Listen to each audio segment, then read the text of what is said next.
Do you know what are the important ones? Non-synthetic sources you should be knowing on your tips to enlist if ever asked to. To find out an answer to this question, buckle up cause today we are going to talk about this. Welcome all to Is Pharmacology Difficult podcast. I'm your host Dr. Radhika Vijay, MBBS MD Pharmacology, and this is the audio hub to get the best simplified basic tips, strategies, methods and a lot of ideas to learn better, understand better and make your concepts crystal clear. If you really find and if there's a question hovering in your minds, is pharmacology difficult? Lend me your ears for a while and let in the magic of knowledge. Let me spill over some thoughts along with my cup of coffee today to discuss and converse about non-synthetic drug sources. As a common rule or as a common order, I want to number my list from plant or vegetable sources. Again, let's turn your head towards the history. You know how much I love the historical aspect? Plant or vegetable sources have been the oldest sources known. Egypt, India, Greece, China, they all have propounded and practiced a lot about the different traditional medicinal streams.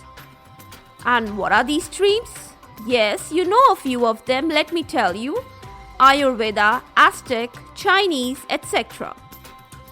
And the most commonly known medicinal plants or herbs, they were belladonna, cinchona, opium, sarpagandha, foxglove, etc.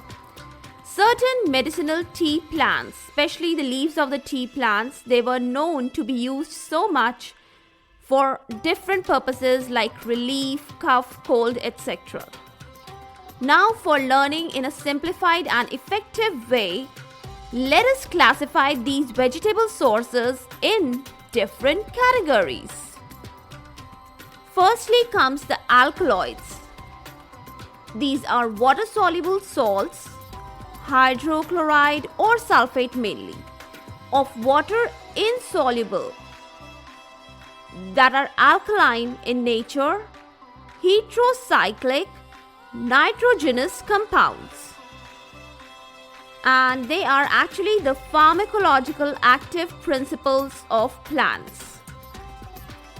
The most basic ones which should be known, they are as follows.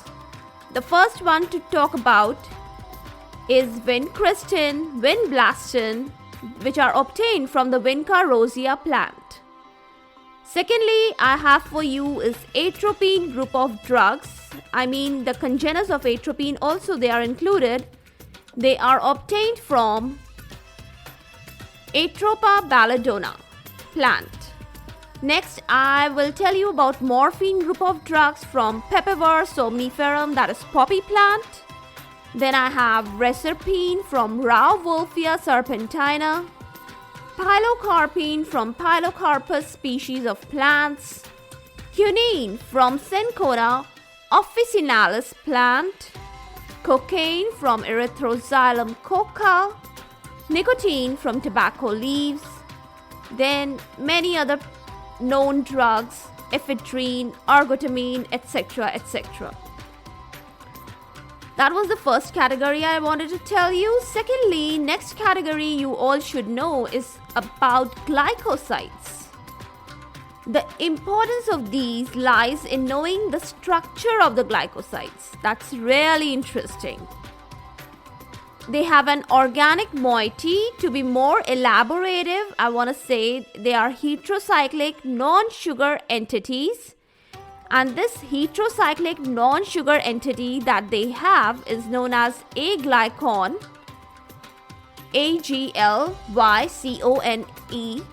It is linked to a sugar entity which is known as glycone, and this linkage is via an ethereal bond.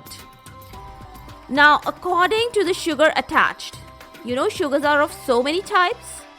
So these compounds, they can get their names in different forms. If the sugar is glucose, then the compound is a glucoside. If it's an amino sugar, it's aminoglycoside, something that you all know as streptomycin. Now, other important worth knowing examples, they include digoxin, that is digitalis. It is obtained from the leaves of foxglove plant, Digitalis purpurea and Digitalis lanata. As a drug, it's a cardiac glycoside. It is used in the treatment of congestive heart failure, abbreviated as capital CHF. Senna, it is known as Cassia acutifolia. It is obtained from an anthraquinone glycoside, also known as senoside. Then we have another drug, strophanthin or uabe, obtained from Strophanthus gratus, or another plant is Strophanthus combe. That was another set of drugs. Next I have for you is aminoglycosides. The most important one is gentamicin. They are antibiotics obtained from microorganisms. Not exactly plant source, you can say, because I'm talking about microorganisms. So they are included in these plant sources. They contain amino sugar that I just told you. Very good example I gave you was of streptomycin. Now, important note point here to note down is that on hydrolysis, the glycosides, they are split into their respective glycon, that is the sugar containing moiety, and the non-glycon moiety. Now let me divide them functionally too. Yes, you should know what is the importance of these glycon and aglycon things that I'm talking.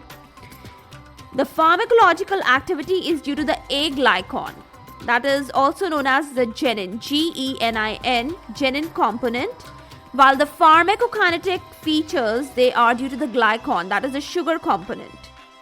I hope you all understood these categories quite well. Now you can really understand and describe them on your own.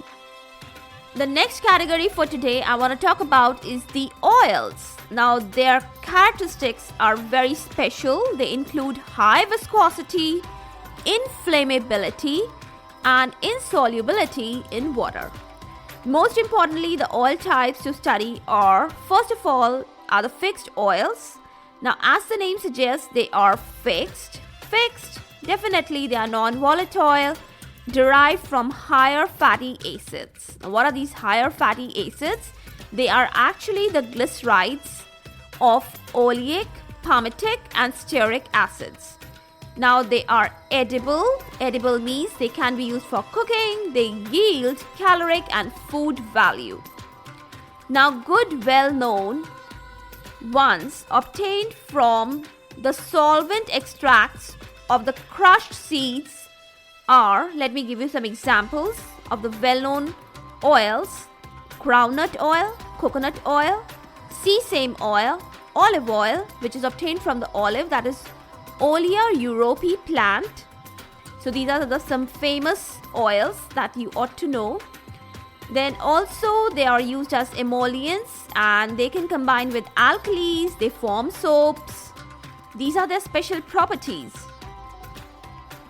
Another property, they can become rancid if long stay periods are observed.